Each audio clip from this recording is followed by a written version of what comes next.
Bien, estamos de regreso para hablar de un tema bien preocupante, ¿no? Porque Chile está envejeciendo a un paso acelerado, hay baja natalidad y también el aumento en la esperanza de vida hacen que urja mejorar políticas laborales para integrar justamente a la población cada vez más mayor al mundo del trabajo. Queremos profundizar sobre este tema con el presidente del directorio de Cajas de Chile, Marcelo Forni, a quien le damos la bienvenida también al estudio de Tele 13. Marcelo, ¿cómo está? Hola Natalia, ¿cómo estás? Un gusto nuevamente estar en la mañana. Qué placer de estar acá conversando de este tema que me parece súper contingente, no solo en nuestro país, sino que el mundo en general está envejeciendo por un sinfín de razones, entre ellas la baja natalidad y la esperanza de vida. Pero revisaba un estudio que ustedes presentaron respecto a cómo Chile ha ido integrando a la población cada vez más mayor al mundo laboral. Y existe un ranking, a ver si usted me corrige o no sé si es tan exacto, pero que mide cómo estamos frente al mundo respecto a aquello, ¿no? Y Chile estaba bien hace algunos años, estoy hablando un poco más de 10 años respecto a este ranking, pero hemos ido descendiendo y eso es algo que preocupa. ¿Cuál es la radiografía actual respecto a la presencia de gente adulta, adulta mayor en el mundo laboral y cómo trabajar para revertir esa situación? Sí, efectivamente, Natalia, yo creo que este es un tema que debe ser principal preocupación del país. Yo diría que es uno de los desafíos sociales y productivos más importantes que tiene Chile.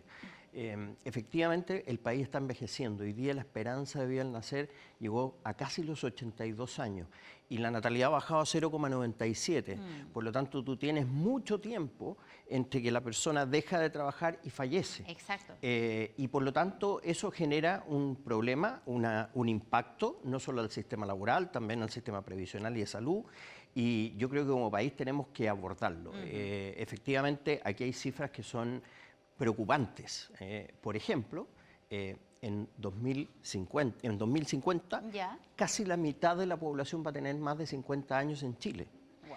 Y en 4 años más, los mayores de 60 van a ser más, o vamos a ser más, que los menores de 15. Entonces, Increíble. yo te diría que es verdad que el mundo envejece, pero Chile envejece aceleradamente y eso creo que debe ser motivo de preocupación para la autoridad y para las políticas públicas. ¿Y qué hacemos? Porque hay países que son pioneros en esto, Nueva Zelanda, Japón, Islandia, y han tomado políticas públicas, entiendo que quizás acá no son tan populares, por ejemplo, elevar la edad de jubilación. ¿Cómo tratamos este tema para que haya un consenso social y entendamos la magnitud, el problema que tenemos, pero también el poder enfrentarlo? Tal cual, yo creo que se acabó la hora de los populismos, yo creo que hay que actuar seriamente. Los países que figuran en los primeros lugares de los rankings mundial en esta materia son países que han tomado la decisión de alargar la edad de jubilación y la razón es muy simple.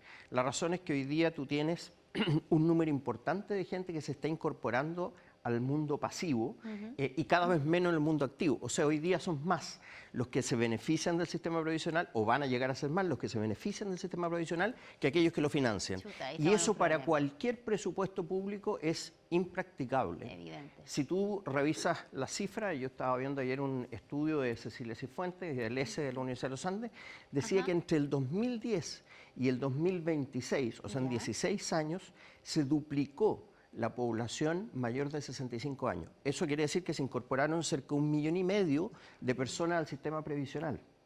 Wow. Entonces, el estrés fiscal que eso genera es enorme. Y si a eso le suma que hay beneficios que tienen un monto fijo, pero han ido aumentando gradualmente, por ejemplo, la PGU, que tiene que ir aumentando, bueno, el estrés es mayor. Y las personas que financian ese sistema son cada vez menos, porque va disminuyendo la población activa. Entonces tenemos desafíos muy importantes en materia laboral, como también en materia de salud, de cuidado y por supuesto, previsional. Por supuesto. Ahora, ¿cómo incentivamos al mundo privado o a las empresas para que contraten a gente adulta mayor? Porque creo yo que debieran ser percibidos como la experiencia, pero muchas veces se subestima el trabajo que pudiera hacer alguien que tiene más de 55 años, ¿no? ¿Cómo cambiamos esa mentalidad y qué pasa hoy día? ¿Las empresas realmente valoran a la gente más mayor dentro de su fuerza laboral? Yo diría que esa es la pregunta decisiva, ¿no? Yo creo que hoy día la legislación parte por limitar a las personas. Porque cuando te dicen a ti que a los 60 años como mujer tienes que dejar de trabajar, evidentemente ese es un límite. Entonces, creo que ahí hay un desafío importante. Pero también, por cierto, que las empresas incorporen esto dentro de sus estrategias. Tenemos que tener estrategias que te permitan gestionar el talento senior. La experiencia que se acumula con los años es una cosa que no se puede dejar. Y obviamente, fíjate que me sorprendí ayer en un conversatorio que organizó Cajas de Chile, donde abordamos el tema, me sorprendía un dato. En el espacio de trabajo hoy día conviven cerca de 5 generaciones. Wow. Y por lo tanto tú tienes que hacer dialogar esas generaciones, tiene que haber un intercambio generacional. Tiene que haber lo que se denomina las mentorías inversas, o sea, que los jóvenes le enseñen a las personas mayores para que puedan disminuir, por ejemplo, la brecha digital. Claro. Entonces, hay una serie de cosas que se pueden hacer, que están implementando las empresas, pero en Chile estamos muy al debe.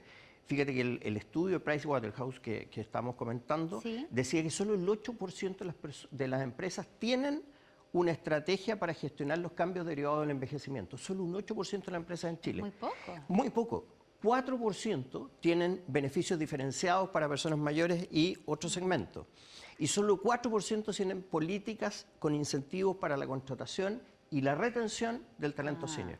Entonces, estamos muy al debe. Yo sé que hay esfuerzos importantes. ICARE, por ejemplo, tiene un grupo que se denomina Economía Plateada, del cual también formo parte, donde estamos analizando el tema, estamos viendo las experiencias comparadas de manera de poder avanzar. Yo creo que aquí la empresa privada tiene un desafío importante, como también, por cierto, el sector público. Por supuesto. Ahora, para tomar el ejemplo de esas empresas que son muy poquitas, pero que algo están haciendo, ¿qué beneficios reciben o cómo se ven afectadas positivamente al tener a población mayor para que el resto también las imite? Porque si son un 4%, pero no existe un incentivo real para que el resto se sume, la verdad es que va a ser un ejemplo difícil de imitar. ¿Cuáles son los beneficios realmente de tener a gente incorporada en la fuerza laboral que sea mayor y que quizás aporte con su experiencia y los más jóvenes puedan aportar con otras cosas también? Tal cual. Yo creo que falta mucho por avanzar, por ejemplo, en beneficio desde el Estado. Ya. Hoy día no hay franquicias o beneficios que le permitan a la empresa contratar o incentivar la contratación de personas mayores. Entiendo que en el proyecto de subsidio del empleo ahora viene una norma relacionada con esto.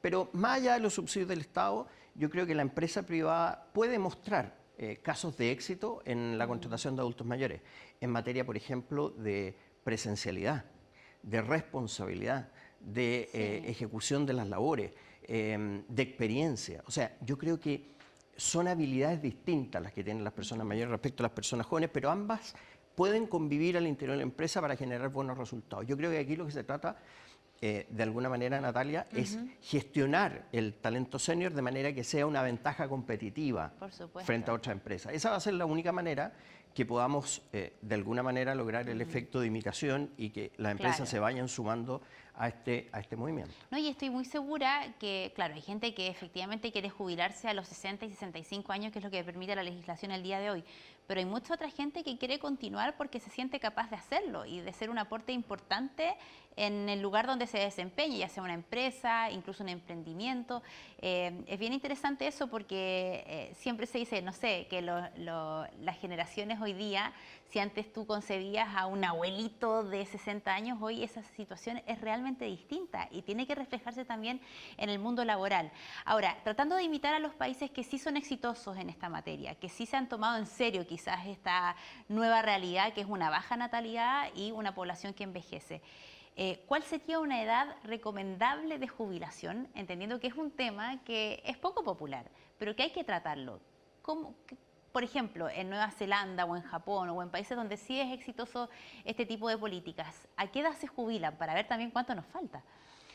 Sí, yo te diría que aquí es difícil dar un número exacto, porque va a depender de la esperanza de vida de cada país, en fin. Yo creo que todo esto, la edad de jubilación es un tema, pero va acompañado de otros. Claro. Yo creo que es muy importante, por ejemplo, el tema del reskilling y el upskilling, o sea, la posibilidad de formación continua para los adultos mayores. Hoy día la tecnología avanza a pasos agigantados y por lo tanto una persona mayor se puede ir quedando muy atrás en sus habilidades laborales si es que no está con proceso de formación continua. Exacto, eso es muy importante. Entonces, creo que más allá de la jubilación, porque también depende de la persona, hay gente que se siente muy bien a los 70 años, hay otros que se sienten bien a los 75. Hoy día, por ley, por ejemplo, en el sector público, hay gente que hay cargos que tú tienes que dejarlo a los 75 años. Por ejemplo, profesores universitarios, que hoy día se están yendo al sector privado, están haciendo clases en el sector privado. Tremendos profesores universitarios. Entonces, creo que esto depende mucho. Es cierto que a la hora de la discusión parlamentaria, pública, va a haber que establecer una edad, pero creo que ahí hay que tomar las mejores experiencias y determinarlo en base a nuestras expectativas de vida y también a la realidad de Chile. Sin duda, porque usted lo decía, o sea, no es algo que vaya a ocurrir en, no sé, 100 años más, es algo que ya estamos viviendo y necesitamos solucionar. Marcelo, le damos las gracias por esta conversación y por haber venido al estudio Tele 13. No, Natalia, muchas gracias a ti y a Canal 13. Buenos días. Buenos días.